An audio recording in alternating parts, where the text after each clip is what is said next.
radiyo ijwi rya rubanda. Tuzirikane umunsi w'ishingwa rya Repubulika y'u Rwanda. Umunsi wa 28 z'ukwa mbere 1961 ni umunsi udateze kuzibagirana mu mateka y'u Rwanda.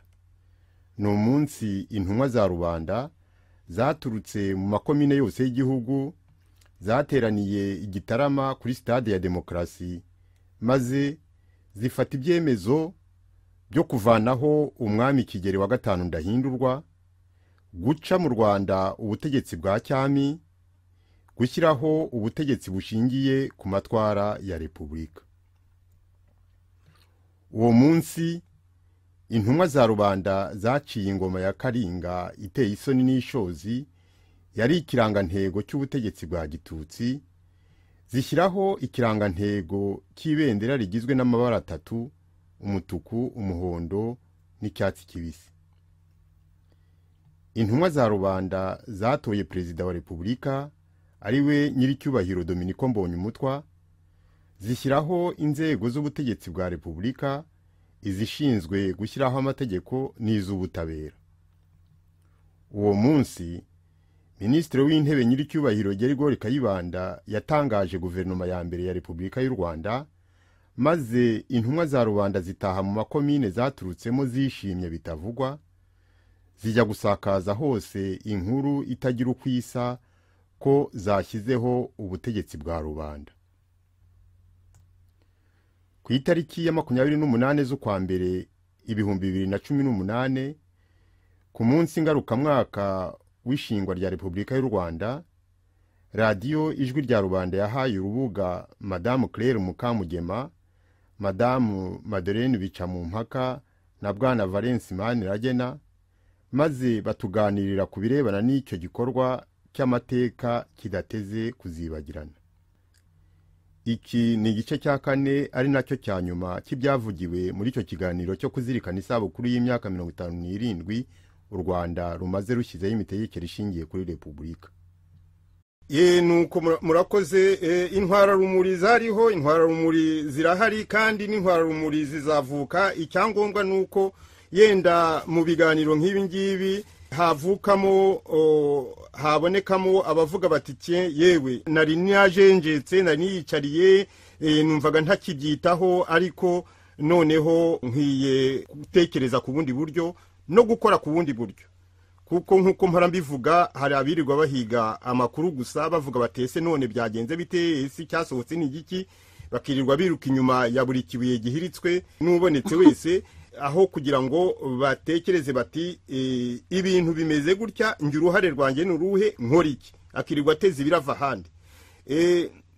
Ikintu cyitwa kubohoza rubanda rugufi ni ikintu gikomeye cyane.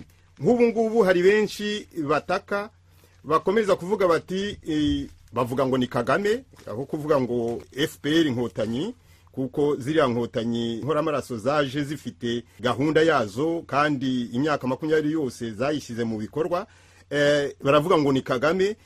Kagame yahinduye ibintu, abantu bose yabagize abacakara, bakavuga bati noneho dore yahutse no muri twebwe abatutsi. Akaba aribwo batangira kuvuza ngo noneho ibintu byakomeye bwo bahutse abatutsi. Abahutu barabishe, barabamara, bohereza muri Rweru, bagira bate, abatatse baratatse ntibumvwa, ariko noneho ubwo ageze mu batutsi reka duhaguruke, nta ubyanze, ni sawa. Ni ukuvuga noneho yuko ibyo bashaka ko duharanira ari uguharanira ko noneho ko rubanda ibohorwa iva muri buriya buja. Rubanda ntabwo ari abatutsi, ntabwo ari abahutu, ni rubanda. Nk'uko icyo gihe twasobanuye ukuntu rubanda yahagurutse yose ivuga iti ubu butegetsi butugira gutya turabwanze, harimo abahutu, harimo abatutsi. Ikintangaza, ikinambabaza nuko abakomeza kugoreka amateka bagenda baseseka akajambo, baseseka kandi, kugira ngo berekane yuko atari rubanda yabikoze, ko byakozwe ku bundi buryo. Hari nk'umugabo wanditse avuga yuko ngo revolution yari revolution hutu, revolution muri 59. Aravuga ngo j'étais orphelin quand j'avais 1 an, mon père ayant été parmi les premières victimes à la suite de la révolution Hutu de 1959 au Rwanda ngo ubwo ngo ari kwandikira Macron amubwira yuko ubwo nge ndi umututsi rwose nyumva ibintu birakomeye n'iki byose ariko asesekamo yuko ngo revolution yo muri 1959 yari revolution hutu ngo abahutu bishe se. Ibyo bintu ndareba nkabona kuvangavanga inkotanyi zivangavanga zizatuma tudashobora gusobanukirwa inzira tunyuramo.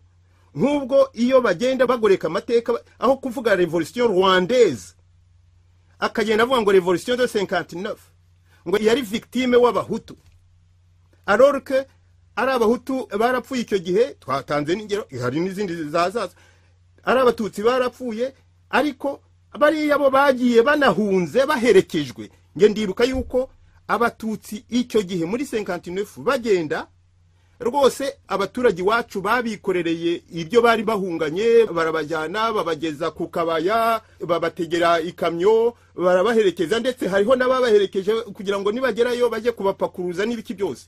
Nta bahungabanye atari uko bashatse gutera akaduruvayo no kwanga iyo revolution. Ntabo ko nge narabyiboneye babaherekeza abatutsi biwacu babaherekeza bakabajyana ndetse ahubwo bababaye bati yego muragiye se tuzongera kubabona ibintu nk'ibyo ngibyo nabyihagarariyeho.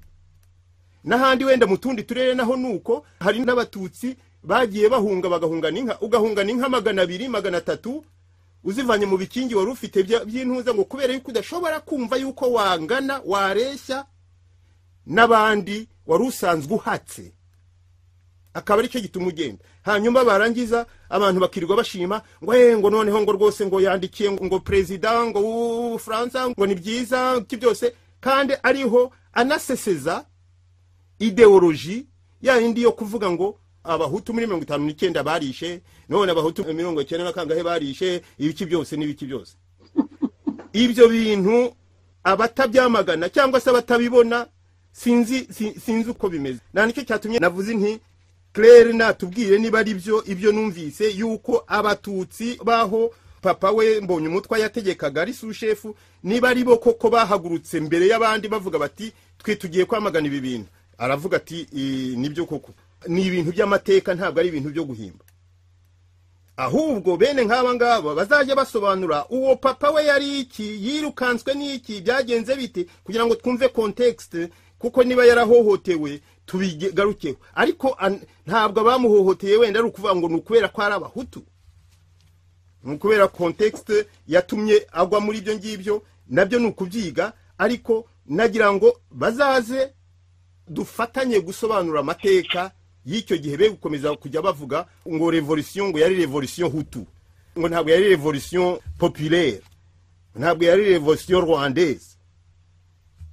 Bon, nagira ngo mbahe umwanya abari muri studio sinzi niba Claire yagarutse. Claire waje? Nagarutse. Bon, nagira ngo mbahe akanya niba hari ufite icyo komanta kuri iyo revolution hutu agira icyo avuga hanyuma dusoze iki kiganiro cy'uyu mugoroba kuko nta shirarekwa tuzabigarukaho n'ikindi gihe. Ninde ushaka gufata ijambo bwa mbere? Bon, ntawe ubwo noneho reka ngaho reka mbahe umwanya musoze noneho ngaho Mado. Ngiye gusa nishimiye ko waduhaye urubuga rwo kugira ngo dushobore kugira icyo tuvuga cyo gusobanura amateka yacu duhereye ku buhamya bugaragara duhereye kuri za suruse abantu donc babyize babicukumbuye donc bitari inkuru z'impimbano. Noneho kandi murabona kera mu Rwanda ntabwo bigishaga cyane amateka y'u Rwanda. Nk'ubu ngiye biranshimishije kuko ni nkaho nasubiye kwiga kandi ko muri kamere yanjye ndi umuntu ufite ikintu cya passion y'amateka ya politike. Biranshimishije cyane rwose kuba uduhaye urubuga rutuma nanjye ubwanjye nihinga nanjye nshobora kumvisha abandi gutanga umusaruro umuganda wanjye nti dore uko byagenze ku buryo nashobora no kugira no kugorora ushatse kugoreka amateka nkana mvuga nti dore ngewe ubuhamya ngubu dore source ngiyi dore aho bari ubushakashatsi bwageze dore ngibi akaba ari byo tuzakomeza gukora muri iyi seri y'ibiganiro bigiye kuzakurikiraho tuzasobanura ku ngingo nyinshi zose zaranze amateka ya politike ya Repubulika y'u Rwanda. Ndagushimiye cyane ko waduhaye urubuga. Yego Valence urakoze Simeo, nagira ngo nanje nifatanye na Madame Rucamumpaka ngushimire ko waduhaye urubuga ndetse nanongeyeho ko mu by'ukuri nkeka ko uyu mushinga wo kugira ngo tuganire ku mateka ari umushinga ufite intambwe ndende kugira ngo tugerageze kumvikana abanyarwanda benshi babyifuza ku buryo amateka y'igihugu cyacu afatwa, kuko hari kenshi duhura n'uko hari abantu bashaka kuyatsinziranya bakayavuga uko atari ibintu bimwe nyine nk'uko wari ubivuze, ibikorwa bimwe bikitirirwa abatarabikoze cyangwa bakabivuga nabi uko bitagenze. Ariko kubera ko tugifite n'amahirwe yo kuba dufite abatemwe viva, abantu babonye bimwe muri ibyo bikorwa nka 59, abantu benshi baracahari, nahamagarira abanyarwanda nyine kubizirikana, kugerageza gutanga umusanzu wabo mu kuza kuba bagira uruhare muri ibiganiro bibaye ngombwa. Ariko nkanasaba ko urugero rwa ziriya ntwararumuri twavuze uyu munsi kuri Repubulika, urwo rugero rwazo rutubera twese mbese un coup de poing, mbese tugakanguka abagisinziye, tugakanguka tukumva ko ibibazo by'u Rwanda biriho ubu ngubu bizakemurwa ari uko abanyarwanda benshi tubigizemo uruhare, kandi uruhare rutari urwo kugira gusa kurebera ngo nakarabikora Madara bigenda byigewe na Marie Claire hanyuma abandi. Twese tukumva ko tubifitemo uruhare, gutanga umusanzu, gufasha izo ntwararumuri zabaye zigaragaye ziri gushaka kugira ngo ibintu bihinduke, tukazegera tukazishikira. Nkaba ngira ngo abantu bakurikije ikiganiro abenshi bavuze bati ayo mateka myaboneka, amateka atabogamye gerageze kuyashyira ahabona, ni byiza kugira ngo afashe abanyarwanda bose gutera intambwe yo gusubiza u Rwanda isura, kugira ngo u Rwanda rwongere rube igihugu kibereye abanyarwanda bose. Ndagushimiye kandi ashimira abagenzi banjye twafatanye muri iki kiganiro. Murakoze. Urakoze Valence. Mutima. Urakoze Simeo, namwe abo twagiye muri iki kiganiro Valence na Madalena ndabashimiye cyane, namwe mwagize iki gitekerezo rwose. Abantu bumva bafite inyota izo arizo zose ni uburenganzira bwabo, kandi inyota niyo igeze umuntu ku mugezi. Icyo ni icyambere. Utagize inyota ntiwajya ku mugezi, utagiye ku mugezi ntiwabona ibiva mu mugezi, ibintu nk'ibyo ntibibaye. Ubwo rero ibyaguye, ibyononekaye, ibyasenyutse ni byinshi cyane. Twese tugerageza kuzana umuganda wacu. Noneho wakumva nk'abantu bavuga nkanjye, nakumva abantu bavuga bati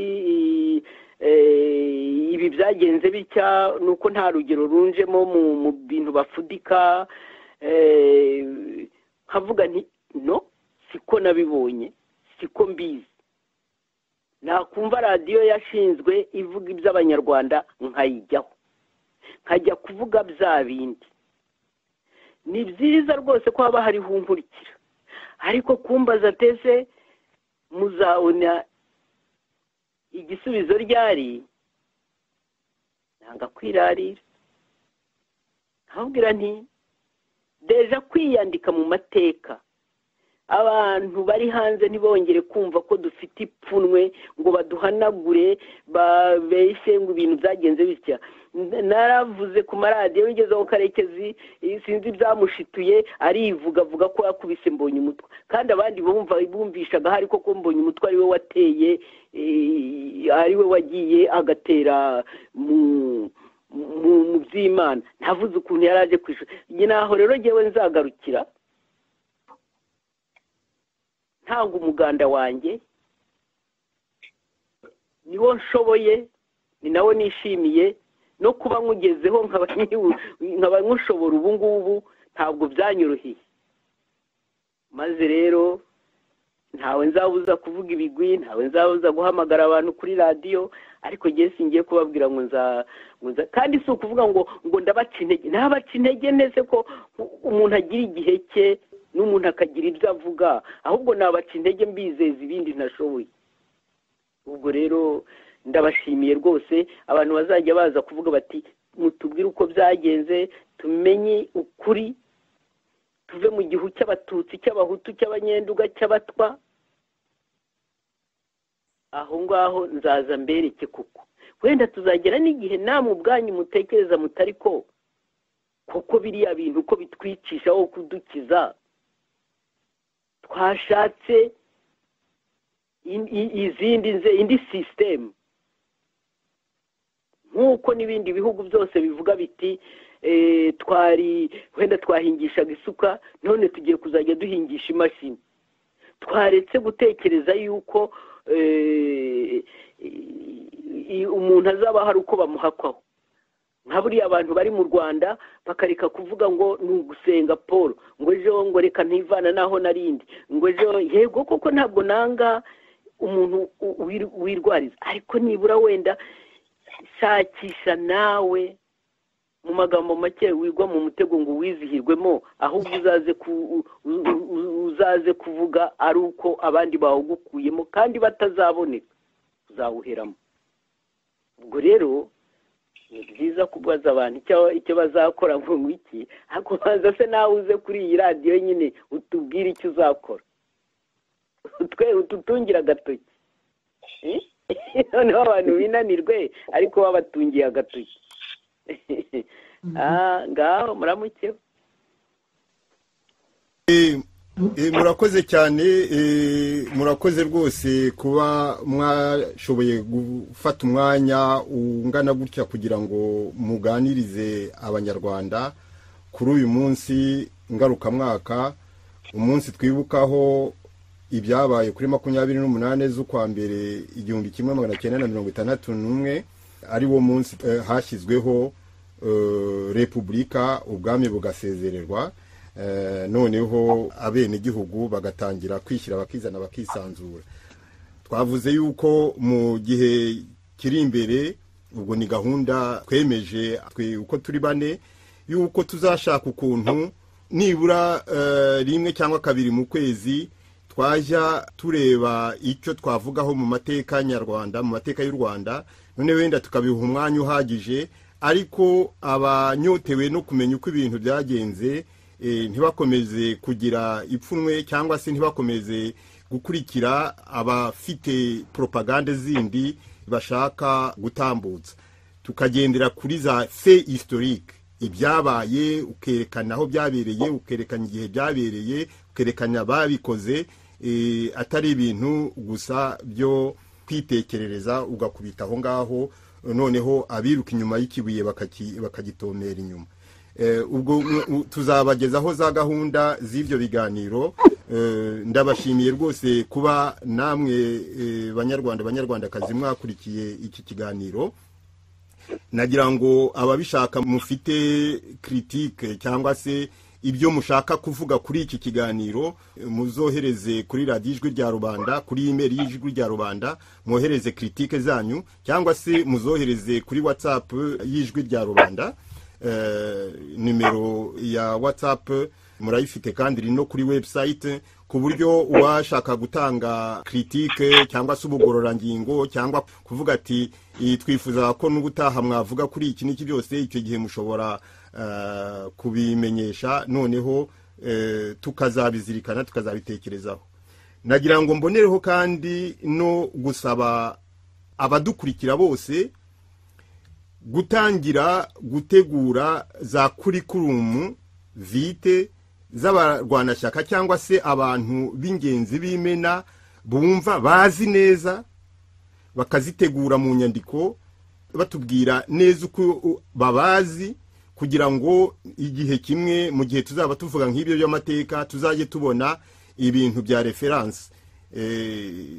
Icyo gihe iyo wanditse ku muntu ukamuvugaho ibigwi, usobanura n'uwuriwe n'ukuntu ibyo bintu ubizi n'ibiki byose, kugira ngo bidufashe kuzajya tuvuga ibintu bitari amazimwe cyangwa bitari ukubeshya n'ibiki byose.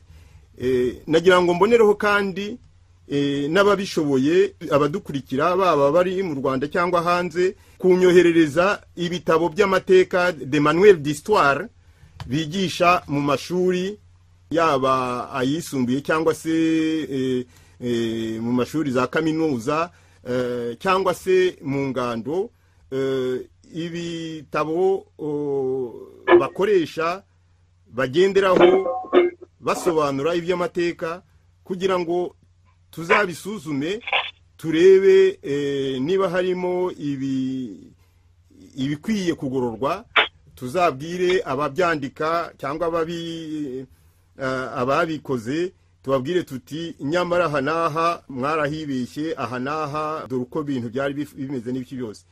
Nimushishikare ibyo bitabo biboneke, bye kuvuga gusa ngo bagoreka amateka ngo mu ngando bavuga ibi, mutwoherereze ibyo ngibyo babigisha, ibyo ngibyo batanga mu mashuri, kugira ngo turebe niba iyo lavage des cerveaux bashyira ku rubyiruko, niba mbese nivo igezeho n'ukuntu umuntu yabigarura bitaratana cyane. Ahasigaye rero nabifuriza kugira umugoroba mwiza. Ndabibutsa yuko hari uwo munsi kuri 28 z'ukwa mbere muri 1961 bakoze igikorwa gikomeye cyane. Nyuma Repubulika y'u Rwanda iza kugira ibendera ry'u Rwanda, habaye independence. Ibendera ry'u Rwanda kubibuka icyo Repubulika icyo gihe na independence byavugaga. Ubwo nagiye mu wundi mwaka, Repubulika na independence byavugaga kuri rubanda rugufi. Nagira ngo mubizirikane, hanyuma ubishoboye wese agire ikimenyetso iwe mu nzu ye, mu cyumba cye cyangwa ahandi, agire iryo bendera rya Repubulika y'u Rwanda rouge jaune vert byazamuwe bwa mbere n'impirimbanyi za demokarasi zatugejeje kuri Repubulika. Kugira icyo kirangantego, kugira ibendera nta gisebo kirimo, ni ukwerekana yuko uzirikana ibyakozwe n'abakurambere icyo gihe. Icyo gihe bavanagaho ikintu cyitwa karinga. Abazi karinga ni ikigoma ngo babatutsi b'abashefu bicaga, baragenda bakica abahutu bakabashahura, bakagira ikigoma aho ngaho, bakagishyiraho ibyo bishahu, bakajya birirwa bagishengereye. Ni macabre. Noneho bakacita ngo ni karinga, ngo niyo symbole ya pouvoir yabo. Nagira rwose ngo ahasigaye dutangire tudemystifier biriya bintu byo kuvuga yuko abazanye Repubulika bakoze ishyano, ahubwo tugaragaze ishyano ryakorwaga n'abo bantu birirwaga bashengereye icyambara bishahu, bakaba babyigamba. Abatutsi bameze bate bigamba ibintu nk'ibyo? Ntabwo mbyumva. Naho ubutaha. Okay. Reka mbashyirireho hymne nationale y'u Rwanda. Naho ubutaha. Iriwe nyumva rwose. Yishireho. Urakoze pe. Ngaho. Kugira inyambara bishahu bakayishengerera, urumva ari ibintu. Yego. Icyo cyari igice cya 4 ari nacyo cya nyuma cy'ibyavugiwe mu kiganiro Radio Ijwi rya Rwanda yagiranye na Madame Claire Mukamugema, Madame Madeleine Bicamumpaka na Bwana Valence Maniragena ku itariki ya 28 z'ukwa mbere 2018, umunsi wo kwibuka ishingwa ry'ubutegetsi bwa Repubulika. Iyi ni Radio Ijwi rya Rubanda.